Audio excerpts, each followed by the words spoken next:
ஸ்ரீமதே ராமானுஜாய நமஹ. இரண்டாவது அத்தியாயத்தினுடைய 3வது பாதத்தை பார்த்தோம், வியத் பாதம். அதுல ஆத்மாவை பற்றி மிக ஆச்சரியமான விஷயங்கள் உள்ளன என்றதையும் பார்த்தோம். அதில் ஒரு விஷயம், ஆத்மா ஒரு செயலை செய்யும் பொழுது அவன் சுதந்திரமாக இயங்குகின்றானா, இல்லையென்றால் அப்பொழுதும் பகவான் தான் இயக்குகிறானா என்ற கேள்வி, அதை பார்த்தோம். அதற்கு பதில் என்ன? பகவான் தான் இயக்குகிறான். ஏனால் அவனன்றி ஒரு துரும்பும் அசையாது. அந்த பிரவிஷ்ட சாஸ்தா ஜனானாம் சர்வாத்மா என்று எல்லாவற்றையும் நியமிக்கக்கூடியவன் எம்பெருமான். ஆகையினால ஜீவாத்மா செயல்படும் பொழுதும் அவன் பகவானை அண்டிதான் செயல்படுகின்றான் அப்படின்றத பார்த்தோம். அப்பதான் கேள்வி வந்தது, ஜீவாத்மா செயல்படும் பொழுதும் எம்பெருமானை அண்டிதான் செயல்படுகின்றானே என்றால், அப்பொழுது ஜீவாத்மா செய்யக்கூடிய நன்மை என்ன, தீங்கு என்ன, இதையெல்லாம் பகவானாலதான் அப்படின்னு ஆயிடாதா? ஆக ஜீவாத்மாவிடத்துல எப்படி நம்ம புண்ணியத்தையோ பாபத்தையோ சேர்க்கிறது? ஏன்னா அவன் தான் சுதந்திரமா செய்யவில்லையே அப்படின்னு கேள்வி வர, அதுக்கு ஒரு விதமாக பதிலை பார்த்தோம். இப்பொழுது அதை இந்த விஷயத்திலே ஸ்ருத பிரகாசிகாச்சாரியர் சுதர்சன பட்டர் ஸ்ரீபாஷிதனுடைய வியாக்கியானத்திலே அருளி செய்த விஷயத்தை இப்பொழுது முழுமையாக காணலாம். ரொம்ப ஆச்சரியமான விஷயத்தை சாதித்துள்ளார். ஆக அடிப்படை கேள்வி என்ன? ஒரு செயலை செய்யணும் என்றால் ஜீவாத்மா சுதந்திரனாக செய்கிறான் என்று ஒப்புக்கொண்டால்தான் ஜீவாத்மா இடத்துல நாம் புண்ணியத்தையோ பார்ப்பத்தையோ கொண்டு போய் சேர்க்க முடியும். ஆனா அதே நேரத்தில் பரமாத்மாவால தான் அவன் செய்கிறான் என்பதையும் ஒப்புக்கொள்ள வேண்டும். ஏனென்றால் எம்பெருமானை அன்றி ஒரு துரும்பும் அசையாது. ஆக ரெண்டுத்தையும் நாம் சமன்வயப்படுத்த வேண்டும், ரெண்டுத்தையும் ஒரு சேர்க்க வேண்டும். எந்த ரெண்டு அம்சங்களை? ஜீவாத்மா சுதந்திரமாக தான் செய்கிறான், ஆனாலும் பரமாத்மா தூண்ட அவனுடைய பரதந்திரமாக தான் இருந்து கொண்டு ஜீவாத்மா செய்கிறான் என்பதையும் நாம் சேர்த்தே சொல்ல வேண்டும். சரி, ரெண்டுத்தையும் சேர்க்கும் பொழுது முதல்ல இந்த சுவாதந்திரியம்னா என்ன? ஜீவாத்மா சுதந்திரமாக செய்கிறான் என்றால் சுவாதந்திரியம்னா என்ன என்பதை பார்த்தோம் என்றால் இன்னும் கொஞ்சம் தெளிவு பிறக்கும். சுவாதந்திரியம் என்றால் தன்னுடைய இச்சைக்கு சேர ஒரு செயலை தடையின்றி செய்தல், அதுதான் சுவாதந்திரியம். சுதந்திரமா செய்யறான் அப்படின்னா அவனுக்கு ஒரு ஆசை வந்திருக்கு, அந்த ஆசையின்படி அவன் நடந்து கொள்ளுகிறான், தடையின்றி நடந்து கொள்ளுகிறான், அதுதான சுவாதந்திரியம். நம்மளுடைய நாடு இன்னைக்கு சுதந்திரமாக இருக்கு. 47க்கு முன்னாடி சுதந்திரமாக அல்ல. 47க்கு முன்னாடி நாடு நினைத்தபடி நடக்க முடியல, இன்னைக்கு நினைத்தபடி நடக்க முடிகிறது, அதுதான் சுவாதந்திரியம். ஆசைக்கு சேர நடக்கை, தடையின்றி நடக்கை, அதுதான் சுவாதந்திரியம். இது ஜீவாத்மா. அப்போ இந்த தன்மையோட அவன் ஜீவாத்மா செயல்படுகிறான் அப்படின்னா அப்போ சுவாதந்திரியத்தோட செயல்படுகிறான் அப்படின்றது ஆயிடும் இல்லையா? சரி, இது ஜீவாத்மா பொறுத்த வரையிலும். இப்போ பரமாத்மா தான் ஜீவாத்மாவை இயக்குகிறான் என்றால் எப்படி இயக்குகிறான்? நம்ம ஆச்சாரியால் சாதிக்கிறார்கள், வாயு உதகாதிபத்து பிரேரயதி அப்படின்னு. வாயுவை போல, உதகத்தை போல பகவான் பிரேரணை செய்வது கிடையாது. என்னன்னா சூறாவளி காற்றை போலவோ வெள்ளத்தை போலவோ பகவான் நியமிக்கிறது கிடையாது. வெள்ளத்துல ஒருத்தன் அகப்பட்டானே என்றால் பிரவாகத்தினுடைய வேகத்துக்கு சேர அவன் இழுத்து தள்ளப்படுவான். சூறாவளி காற்றில் அகப்பட்டானே என்றால் அவனுக்கு வேற எங்கேயோ போகணும்னு எண்ணம் இருந்தா கூட அந்த காற்றினுடைய பாதையில அவன் இழுத்து தள்ளப்படுவான். அந்த மாதிரி பகவான் கை காலெல்லாம் கண்ட்ரோல் பண்ணி, நம்மளுடைய கை கால்கள் எல்லாம் கண்ட்ரோல் பண்ணி நம்மளுடைய ஒரு செயல்ல பகவான் இயக்கிறது கிடையாது. எப்படி பண்றானே என்றால் ஆசையை விளைவித்து பகவான் இயக்குகிறான். இந்த அம்சத்தை ஞாபகம் வைத்துக் கொள்ள வேண்டும். ஆக ஜீவாத்மா சுதந்திரனாக இயங்குகிறான் என்றால் என்ன அர்த்தம்? ஜீவாத்மாவுக்கு ஒரு ஆசை வருது, அந்த ஆசைக்கு சேர அவன் செயல்பட்டானே என்றால், தடையின்றி செயல்பட்டானே என்றால் அதான் சுதந்திரமாக செய்கை அப்படின்னு ஆயிடும். பரமாத்மா ஜீவாத்மாவை இயக்குகிறான் அப்படின்றதுக்கு என்ன அர்த்தம்? ஆசையை ஏற்படுத்திவிட்டு ஒரு செயலிலே தூண்டுதல், அதுதான் பரமாத்மா செய்யக்கூடிய இயக்கம். இப்போ ரெண்டுத்தையும் நான் சரி கட்டினா இல்லையா? கேள்வி என்ன இருந்தது? ஒரு செயலை செய்யறான் அப்படின்னா ஜீவாத்மா சுதந்திரனாக செய்யறான் என்பதையும் கொள்ள வேண்டும். பரமாத்மா தூண்டத்தான் செய்கிறான் என்பதையும் கொள்ள வேண்டும். இப்போ ரெண்டுத்தையும் எப்படி நம்ம சேர்த்துட்டோம்? ஒரு செயலை செய்யறான், குறிப்பாவே எடுத்துப்போமே, ஸ்பெசிபிக்காவே எடுத்துப்போம். அவன் ஒரு நன்மையை செய்யறான், என்னது? தானத்தை கொடுத்தல், ஒரு நல்ல செயல். தீமை செய்யறான், கொலை செய்தல். தானத்தை கொடுக்கும் பொழுதோ கொலை செய்யும் பொழுதோ ஜீவாத்மா சுதந்திரமாக தான் இயங்குகிறான். அவனுக்கு ஆசை வந்திருக்கு கொலை செய்யணும் அப்படின்னு, தானம் கொடுக்கணும் அப்படின்னு. அதற்கு பிறகு அந்த செயலை ஈடுபடலாம். அப்போ சுதந்திரமா தானே ஜீவாத்மா செய்யறான். சரி, அது டிக் ஆயிடும், அது சரி அப்படின்றது ஆயிடும். அதே போல அந்த ஆசை அவனுக்கு ஏன் விளைந்தது? பகவானாலதான் அப்படின்னு கொண்டு விட்டோமே என்றால், அப்பொழுது பகவான் தூண்டத்தான் இவன் அந்த செயலிலே இடுகிறான். பகவான் அன்றி ஒரு புல்லும் அசையாது அப்படின்ற இடத்துல இதையும் சேர்த்துக்கலாம். எப்படி புல்லானது பகவானை விட்டு அதால இயங்க முடியாதோ, அசைய முடியாதோ, அதே போலதான் ஜீவாத்மா தானம் கொடுக்கிறதோ, கொலை செய்வதோ, நன்மையோ தீமையோ, என்ன செயலிலும் பகவானை எதிர்பார்த்துதான் ஜீவாத்மா இயங்குகிறான். ஏன்னா அந்த அடிப்படை ஆசை வந்ததே பகவானாலதான் அப்படின்னு இந்த அம்சத்தை நாம் கொண்டு விட்டோம் என்றால் எல்லாமே சமன்வயமாயிடும், சரியாயிடும். இங்கதான் ஆசையை விளைவிக்கிறான் இல்லையா பகவான், எப்படி விளைவிக்கிறான் அப்படின்ற இடத்துல 3 நிலைகள் எம்பெருமானுக்கு பேசப்படுறது. ஔதாசீன்யம், அதே போல அனுமந்திருத்துவம், அதே போல பிரயோஜயித்ருத்வம். 3ஆக எம்பெருமான் இருக்கான். உதாசீனனாக, அனுமந்தாவாக, பிரயோஜயிதாவாக. உதாசீனனாக இருக்கான் என்றால் இதான் முதல் நிலை. எம்பெருமான் என்ன பண்றான்? ஜீவாத்மாவுடைய கர்மத்துக்கு சேர உடம்ப கொடுக்கறான் இல்லையா? அந்த உடம்பு தான் 4 வகைப்படும். தேவ, திரியன், மனுஷ, ஸ்தாவர என்று தேவராக பிறக்கலாம், மனிதனாக பிறக்கலாம், திரியக்காக விலங்கினமாக, இல்லாட்டி ஸ்தாவரமாக செடி கொடியாக பிறக்கலாம். இந்த மாதிரி 4 பிறவிகள் ஜீவாத்மா எடுக்கும் கர்மத்துக்கு சேர. அந்த பிறவியிலும் கூட சில பிறவியில சத்துவகுணம் அதிகமா இருக்கும், சில இடத்துல ரஜோகுணம் அதிகமா இருக்கும் என்று கர்மத்துக்கு சேர அங்கேயும் வேறுபாடுலாம் இருக்கும். இந்த 4 பிறவிகளுக்குள்ள புழு எடுத்துட்டோம்னா, புழுவுக்கு அந்த புழு அப்படின்ற அந்த உடல்ல பிறவி எடுத்த அந்த ஜீவாத்மாவுக்கு சில விஷயங்கள்ல ஆசை இருக்கும். மனித உருவத்தை எடுத்துக்கொண்ட ஜீவாத்மாவுக்கு சில விஷயங்கள்ல ஆசை இருக்கும். ஏன்? அந்த உடம்பின் உடைய சுபாவத்தினால. புழுவுக்கு அந்த கீட்ட ஜன்மத்துக்கு அதுக்கு சாக்கடையில ஆசை இருக்கும், அதுலதான் வாழறது, அதை சாப்பிடறதுல அதுக்கு ஆசை இருக்கும்.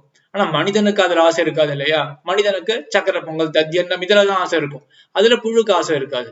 ஆக அந்த உடம்பினுடைய சுபாவத்துக்கு சேர ஆசைகானது விளையும். அதே போலதான் மனித பிறவியிலும் கூட சில பேருக்கு சாத்விகமான ஆகாரத்துல இஷ்டம் இருக்கும், நல்ல தித்திப்பான ஆகாரத்துல சில பேருக்கு இஷ்டம் இருக்கும், சில பேருக்கு நல்ல சூடா கட்டுவா இருக்கக்கூடிய ஆகாரத்துல இஷ்டம் இருக்கும். ஏன் இந்த மாதிரிலாம்? ஏன்னா அவர்களுடைய அந்த குணத்துக்கு சேர, அந்த கர்மாதீனமா அவர்களுக்கு அந்த குணம் வந்து இருக்கு. அதனால அந்த குணத்துக்கு சேர அவர்களுக்கு இச்சையானது ஏற்படும். ஆக எப்படி நம்ம மற்றொரு பாயிண்ட் நீங்க புரிஞ்சுக்க வேண்டியிருக்கு என்றால், பகவான் உடம்ப கொடுக்கறான், அந்த உடம்பு கர்மாதீனமானது, அந்த உடம்பிலும் சத்வ ரஜஸ்தமசினுடைய தாரதமியம், ஏற்றத்தாழ்வு, அதுவும் கர்மாதீனமானது. இப்படி ஒரு விசேஷமான உடம்ப கர்மத்துக்கு சேர பகவான் கொடுக்க, அந்த உடம்புக்கு சேர அந்தந்த பொருள்கள்ல ஆசையும் விளையும். இப்ப நம்ம மொத்தமா என்ன பார்த்துட்டு இருக்கோம்? இப்ப என்ன கான்டெக்ட் பார்த்துட்டு இருக்கோம்? ஆசையை பகவான் விளைவிக்கிறானா, எப்படி விளைவிக்கிறான்? ஏன்னா ஆசையை விளைவித்துதான் ஜீவாத்மாவை தூண்டலாம் அப்படின்னு முன்னாடியே பார்த்துட்டோம் இல்லையா? ஆசையை விளைவிக்கிறானா, எப்படி விளைவிக்கிறான் என்ற பொழுது முதல்ல உடம்பு கொடுத்தாதான் ஆசையே வரும். உடம்பு இருந்தா தானே ஒரு பொருளை பார்த்து அதுக்கு ஆசையே வருது, நமக்கு ஆசையே வருது. அதனால உடம்பு உடம்பு கொடுக்கறது மூலமா தானே பகவான் நமக்கு ஆசையை விளைவிக்கிறான். அந்த உடம்பு கொடுக்கும் பொழுது கர்மாதீனமாக உடம்ப கொடுக்கிறான். உடம்ப கொடுக்கும் பொழுது கூட அதே போல சில வாசனைகளை எம்பெருமான் தூண்டி விட்டுடுறான். சில பேருக்கு என்ன ஆகும்னா, சில பொருள்களை பார்த்த ஆசை, மற்றவர்களுக்கு அந்த பொருள் ஆசை இருக்காது அப்படின்றதெல்லாம் நம்ம பார்த்தோம். சரி, இது மட்டும் போராது. அடுத்தது என்ன பண்றான் அப்படின்னா, விஷய சந்நிதாபனம். உடம்பு இருக்கு, உடம்பு இருந்தா மட்டும் சட்டுன்னு ஆசை வரும் அப்படின்னு கிடையாது. எதிரில பொருள் இருக்கணும் இல்லையா? எதிரில அந்த பொருள் இருக்கு என்றால், சக்கரை பொங்கல் ஒருத்தருக்கு பிடிக்கும் அப்படின்னு வச்சுப்போமே, அவருக்கு அதான் சுபாவம். சக்கரை பொங்கல் மேல எப்போ ஆசை வரும்? எதிரில அந்த பொருள் இருந்தது என்றால், அப்ப சட்டுன்னு அந்த பொருளை பார்த்து அவருடைய ஆசையானது தூண்டப்படும் இல்லையா? அதே சக்கரை பொங்கலை பார்த்து பக்கத்துல இருக்கவருக்கு பிடிக்காமவும் இருக்கலாம், தேவையில்லை அப்படின்னு இருக்கலாம். ஆக 2 பேர் இருக்கார்கள். சக்கர பொங்கல் அப்படின்ற விஷயத்தை பகவான் முன்னிலையில நிறுத்தலாம். ஒருத்தருக்கு அந்த உடம்பினுடைய சுபாவத்துக்கு சேர சக்கர பொங்கல் அப்படின்ற அந்த பொருளிலே ஆசை விளைகிறது. மற்றொருத்தருக்கு அந்த உடம்பு அந்த மாதிரி அவருக்கு சுபாவம் இல்லை, அதுல ஆசை இல்லை.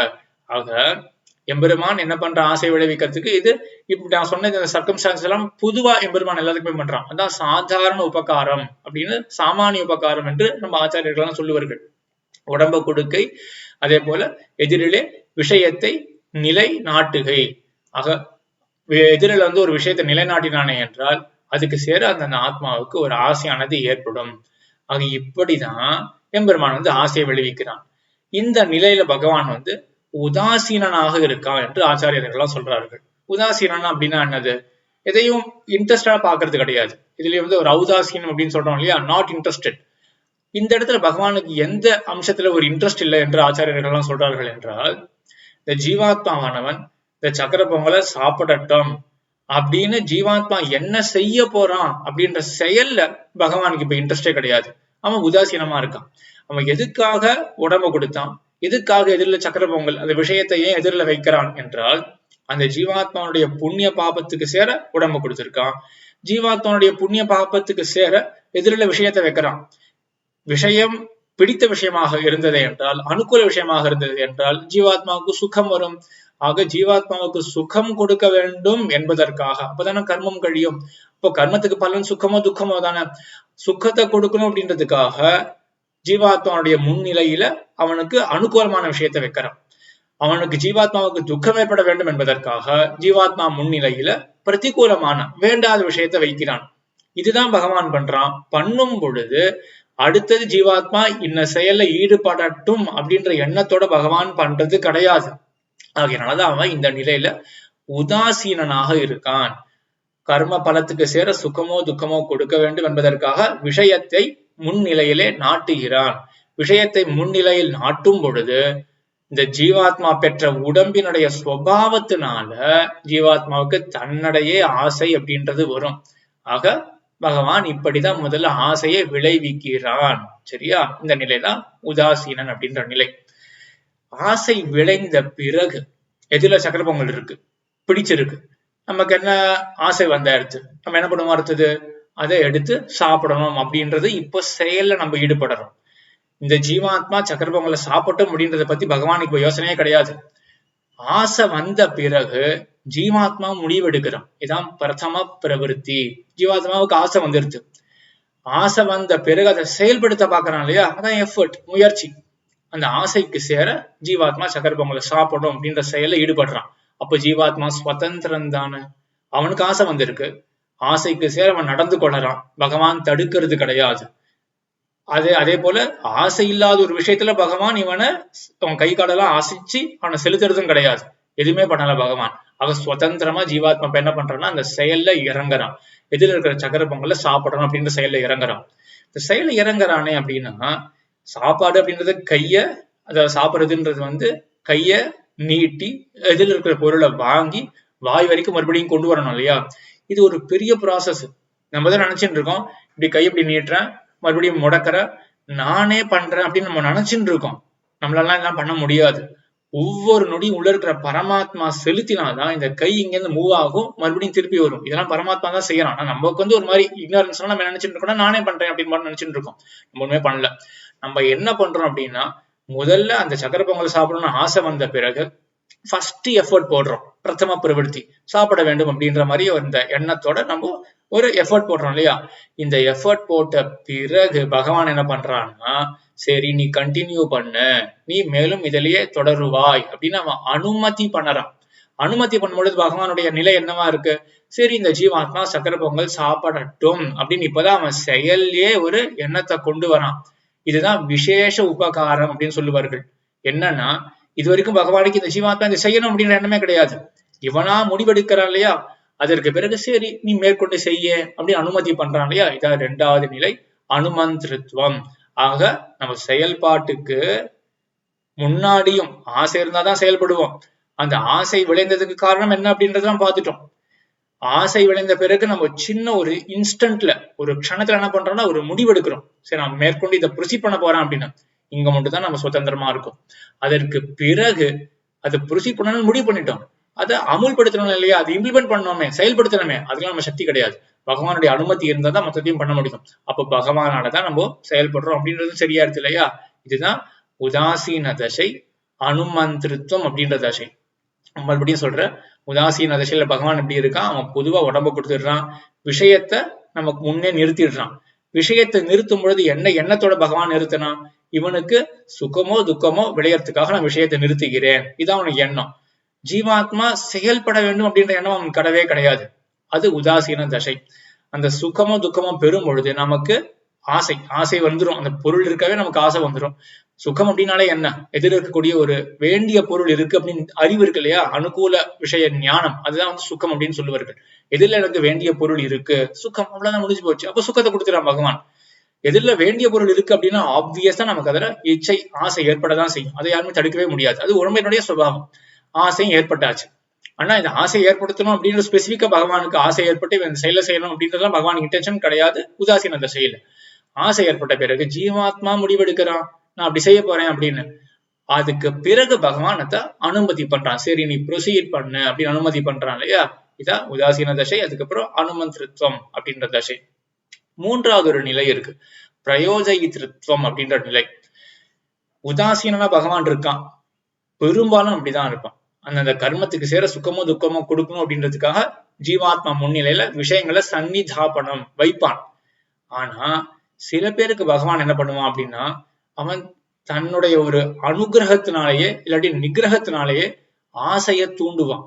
வேற எதுவும் காரணம் இல்லாமல் போனாலும் கூட தானே ஆசையை தூண்டுவான். எப்படின்னா, நம்மளே பார்ப்போம், நம்ம திடீர்னு எனக்கு பெருமாள் இடத்துல அப்படி ஒரு ஆசை வந்தது, நான் அதோ படிச்சுட்டே இருந்தேன், திடீர்னு ஒரு ஆசை வந்தது எனக்கு பெருமாள் மேல அப்படின்லாம் சொல்றோம் இல்லையா. அந்த திடீர்னு பெருமாள் மேல ஆசை அப்படின்றதான் பிரயோஜயிதாவா பகவான் இருக்கான். ஏஷ ஏவ சாது கர்ம காரயதி எம் ஏபியா லோகேபியா உன்னிமீஷதி என்று இந்த பகவானே தான் ஒரு ஜீவாத்மாவை தேர்ந்தெடுத்து அவனை நல்ல காரியத்திலே மூட்டுகிறான். அதே போல ஏஷ ஏவ அசாது கர்ம காரயதி எம் ஏபியா லோகேபியா அதோ நிமீஷதி, ஒரு ஜீவாத்மாவை தேர்ந்தெடுத்து தன்னிடத்திலிருந்து விலக்குமாறு அவனை கீழே தள்ளுகிறான் அப்படின்னு ரெண்டுமே உபனிஷதானது சொல்றது.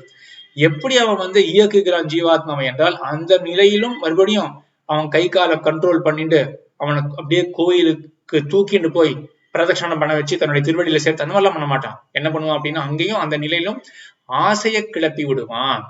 அதே போல கீழே தள்ளணும் அப்படின்னு எண்ணம் வந்தா கூட என்ன பண்ணுவான், அங்கேயும் மாட்டை அடிக்கிறதுக்கு அவனே கை காலெல்லாம் அவன் கண்ட்ரோல் பண்ணி மாட்டை அடிக்க வைக்க மாட்டான், ஆசையை கிளப்பி விட்டுடுவான். அந்த ஆசையை ஏன் கிளப்பி விடறான் அப்படின்னா, இவன் பல ஜென்மங்களை பகவான துவேஷிச்சிருப்பான். அப்படி இல்லை என்றால் பல ஜென்மங்களை பகவானுக்கு மிகவும் அனுகூலமாக இருப்பான். அந்த பல ஜென்மங்கள்ல சேர்ந்த அந்த நற்செயலுக்காக ஒரு பலனாக பகவான் என்ன பண்றான்னா, திடீர்னு இவனுக்கு தானே ஆசையை கிளப்பி விடுறான். அதுதான் பிரயோஜயித்திருத்தம். அதே போல தீமையிலையும் ஆசையை கிளப்பி விடுறான். ரெண்டு பிரயோஜயித்திருத்தம். அதாவது பொதுவா பிரயோஜயித்திருத்தம். இந்த பிரயோஜயித்திருத்தம் அப்படின்றத என்ன சொல்லுவார்கள் அப்படின்னா, அப்பிரவிருத்தசிய பிரவர்த்தகத்துவம். இந்த ஜீவாத்மா தேமேன்னு சும்மா இருக்கான், செவனேன்னு சும்மா இருக்கான் இல்லையா, அவனுக்கு ஆசையை கிளப்பி விடுறான் இல்லையா, அதுதான் பிரயோஜயித்திருத்தம் அப்படின்னு. அப்பிரவிருத்தசிய, அவன் பிரவிருத்தனாக இல்லை, அவன் ஒரு எஃபர்ட் எதுவுமே போடல. அப்பிரவிருத்தனா இருக்கக்கூடியவனை ஆசைய மூட்டி அவனை வந்து பிரவருத்தி பண்ணும்படி வைக்கிறான் இல்லையா, அதுதான் அப்பிரவிருத்தசிய பிரவர்த்தகத்துவம் பிரயோஜயித்திருத்தம். இதுக்கு முன்னாடி ஒண்ணு பார்த்தோம் இல்லையா, அனுமந்திருத்துவம். ரெண்டாவது நிலை பார்த்தோம் இல்லையா. அனுமந்திருத்துவம் அப்படின்றது என்னன்னா, பிரவருத்தசிய பிரவர்த்தகத்துவம். ஏற்கனவே ஜீவாத்மா பிரவருத்தனாக ஆயிட்டான், ஒரு எஃபர்ட் போட ஆரம்பிச்சுட்டான். மறுபடியும் ஞாபகம் வச்சுக்கணும், எப்படி எஃபர்ட் போட ஆரம்பிச்சான் அவன். பகவான் முதல்ல உதாசீனா இருக்கான், உடம்ப கொடுத்துட்டான், எதிரில் விஷயத்தை வைத்துட்டான், ஜீவாத்மாவுக்கு ஆசை வருது, அந்த ஆசைக்கு சேர ஃபர்ஸ்ட் எஃபர்ட் பிரதம பிரவருத்தி, ஃபர்ஸ்ட் எஃபர்ட் இவன் ஜீவாத்மா போட்டுட்டான். அப்ப இவன் போட்டுட்டான் இல்லையா, இறங்கிட்டான் இல்லையா அவன் எஃபர்ட்ல, அந்த எஃபர்ட் போட்ட ஜீவாத்மாவை மேலும் பிரவருத்தி செய்யும்படியாக பண்றான் இல்லையா, அதான் பிரவருத்தசிய பிரவர்த்தகத்துவம். அது அனுமந்திருத்துவம்.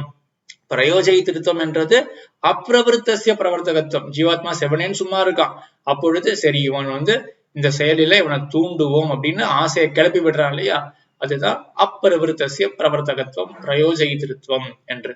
ஆக இந்த நிலைகள்ல எல்லா நிலைகள்லயும் ஜீவாத்மாவுக்கு வந்து ஆசையை தூண்டி விட்டுட்டு பகவான் பண்றான் அப்படின்ற நிலைகள் எல்லாவற்றிலும் ஜீவாத்மாவுக்கு என்ன அம்சம் இருக்கு அப்படின்னா அந்த ஆசைக்கு சேர தான் நடந்து கொள்ளலாம் அப்படின்றத பார்த்துட்டோம். அவனுக்கு அந்த சுவாதந்திரம் இருக்கு அப்படின்னு.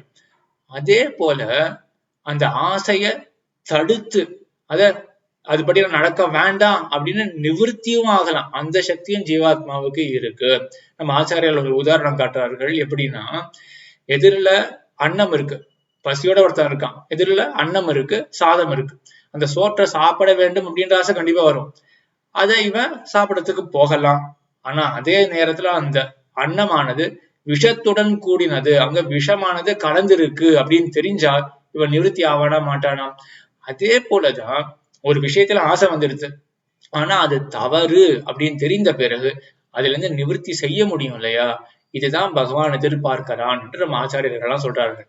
ஆக ஜீவாத்மா செய்யக்கூடிய அபராதம், இவன் செய்யக்கூடிய தவறு என்ன என்றால், இவன் ஆசைப்படுறான் இல்லையா, இது அவன் கண்ட்ரோல்லயே கிடையாதுன்னு ஸ்பஷ்டமா ஆச்சாரியெல்லாம் சொல்லிட்டான். நம்ம ஒவ்வொரு நொடியும் நமக்கு ஆசை வருது இல்லையா, நம்ம கண்ட்ரோலே கிடையாது, எல்லாமே பூர்வ கர்மத்தினுடைய பயனாகத்தான். அதனாலதான் ஒருத்தருக்கு ஒரு விஷயத்துல ஆசை இருக்கு, இன்னொருத்தருக்கு அந்த விஷயத்துல ஆசை இல்லை. பூர்வ பயனாலதான் நமக்கு அந்தந்த விஷயத்துல ஆசையானது வருது. ஆனா இந்த ஆசைக்கு சேர நம்ம அடுத்த ஸ்டெப்பை வைக்கிறோமா இல்லையா அப்படின்றது நம்மளுடைய கையில தான் இருக்கு. எப்படி எதிரில் இருக்கக்கூடிய அன்னத்துல ஆசை வந்த பிறகு அதுல விஷம் கலந்து இருக்கே அப்படின்றதுனால நம்ம பின்வாங்குறோமோ, அதே போலதான் தவறான விஷயம் அப்படின்ற ஞானம் பெற்ற பிறகு அதுல இருந்து பின்வாங்க முடியுமே. நீ ஏன் பின்வாங்கல்ல அப்படின்றதுதான் நம்ம செய்யக்கூடிய பாபமாக கருதி பகவான் நமக்கு தண்டனையை கொடுக்கிறான். இதே போல இது தவறான விஷயத்துல. நல்ல விஷயத்துல இதே போலதான், நல்லதுன்னு தெரிஞ்ச பிறகு மேலும் ப்ரொசீட் பண்ணலாம். ப்ரொசீட் பண்ணாம தேவையில்லாம பின்வாங்கினோமே என்றால் அதுவும் நம்ம பண்ணக்கூடிய தவறு தானே.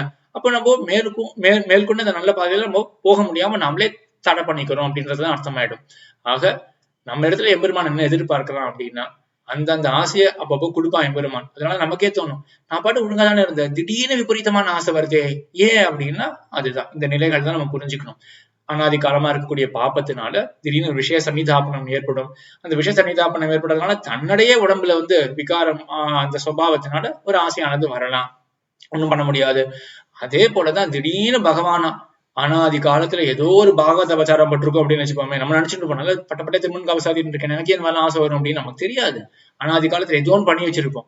அதுக்கு சேர பகவான் இப்ப வந்து சரி பிரயோஜகிதாவா இருந்து சரி நீங்க வந்து இந்த மாதிரி போகலாமே அப்படின்ற மாதிரி அவன் தள்ளிவிட்ட பார்த்தா கூட நம்ம எப்படி சுதாரிச்சுக்கணும்? சரி தவறான ஆசை வந்து இருக்கு, இந்த ஆசையின் வழியில நான் போகக்கூடாது அப்படின்னும், அதே போல நமக்கே ஏதாவது ஒரு நல்ல ஆசை வரலாம், அந்த ஆசையை நாம் கண்டினியூ பண்ண வேண்டும்.